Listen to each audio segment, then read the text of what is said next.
છોટાઉદેપુરના અંતરિયાળ આદિવાસી વિસ્તારોમાં ઉનાળાની શરૂઆત સાથે જ પાણીની વિકટ સમસ્યા સામે આવી છે। નાલેજ ડેમ છલોછલ ભરાયેલો હોવા છતાં જર્જરિત કેનાલોના કારણે ખેડૂતો સુધી સિંચાઈનું પાણી પહોંચતું નથી, જેના કારણે ખેતરો સુકાઈ રહ્યા છે અને ગ્રામજનો પીવાના પાણી માટે પણ સંઘર્ષ કરી રહ્યા છે। ઓલિયાંબા સહિત અનેક ગામોમાં લોકો પોતાના ખર્ચે જૂના કૂવા ઊંડા કરી પાણી મેળવવાના પ્રયાસો કરી રહ્યા છે અને જીવના જોખમે કામ કરી રહ્યા છે। ખેડૂતોનું કહેવું છે કે સમયસર પાણી નહીં મળે તો આવનારી ખેતી પર ગંભીર असर पड़शे। बीजी तरफ सिंचाई विभागे केनालोना रिपेरिंग माटे मंजूरी मांग्यानो दावो कर्यो छे, त्यारे स्थानिकोए तात्कालिक केनालोमां पाणी छोड़वानी अने पीवाना पाणीनी पूरती व्यवस्था करवानी मांग उठावी छे। अमारे एक नाड़ेद गाममां सिंचाईनो तळाव आवेलो छे, बहु जूनो छे, वर्षो जूनो। एमां थोड़ो आ 2 वर्ष थया रिपेरिंग काम कर्युं तळावनुं, એટલે લાખોનો ખર્ચો કર્યો હતો। પણ હું કે આ જે કેનલો બહુ જૂની છે, જર્જરિત થઈ ગઈ છે, એને રિપેરિંગ કામ નથી કર્યું એટલે ખેડૂતોને પાણી મળતું નથી અને 5 થી 6 ગામોમાં પાણી જાય છે। તો અમારી એ માંગ છે કે વહેલી તકે આ કેનલોનું કામ ચાલુ કરે અને ખેડૂતોને પાણી મળે એવી અમારે માંગ છે। હવે નાલેજ ગામ ડેમનો પાણીનો પ્રશ્ન હતો। 2 વર્ષથી અમારે પાણી ખેડૂતોને મળતું નથી। આગલા વર્ષે બી અમને કીધું કે તમને ડેમ ઊંડો કરી આપીએ અને પાણી સારી રીતે બધે મળે એવું। डेम ऊंडो नहीं करियो ते भी पानी हमारे शियाड़ा में खाली करे कोई खेडूत ने काम नहीं लाग्યું, कोतड़मा छोड़ी दू ने आ वर्षे भी पानी घणुं हतुं। आशा हती के मळशे, त्यारे एवुं कीधुं के केनाल में पानी बहु वेस्ट थाय, केनाल रिपेरिंग करीए पछी पानी हम तमने आपशुं।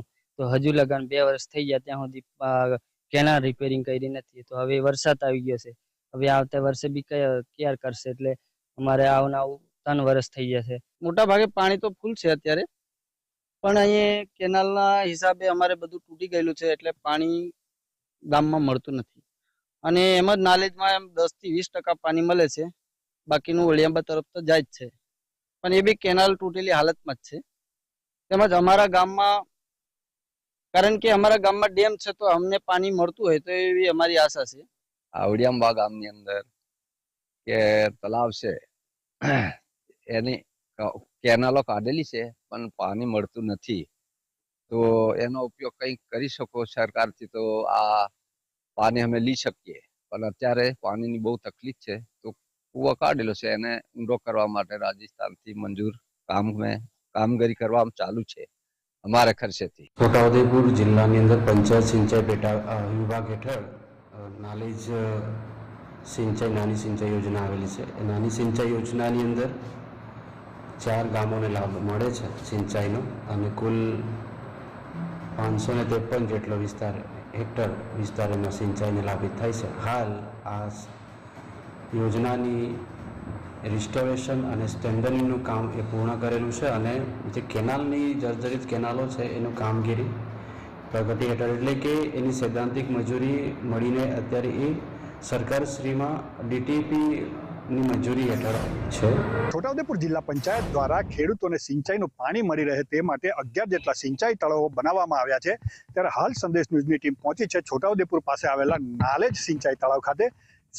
नालेज सिंचाई तळाव 2 वर्ष पहला ज रिनोवेशन करवामां आव्युं छे अने तेनी अंदर पाणीनो संग्रह पण मोटी मात्रामां करवामां आव्यो छे, परंतु केनालोनुं जे रिनोवेशन छे ते करवामां नथी आव्युं, जेना कारणे खेडूतो छेल्ला 2 वर्षथी सिंचाईना तळावथी सिंचाईना पाणीथी वंचित थई गया छे।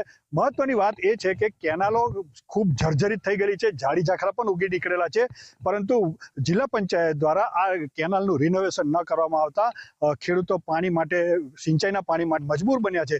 त्यारे कई शकनो समय छे त्यारे खेडूतो सिंचाईना पाणी माटे वलखा मारी रह्या छे अने तेने लई जे जळस्तर छे जळस्तर नीचे जता कूवा पण ऊंडा करवा माटे मजबूर बन्या छे। अमित पटेल, संदेश न्यूज, छोटाउदेपुर।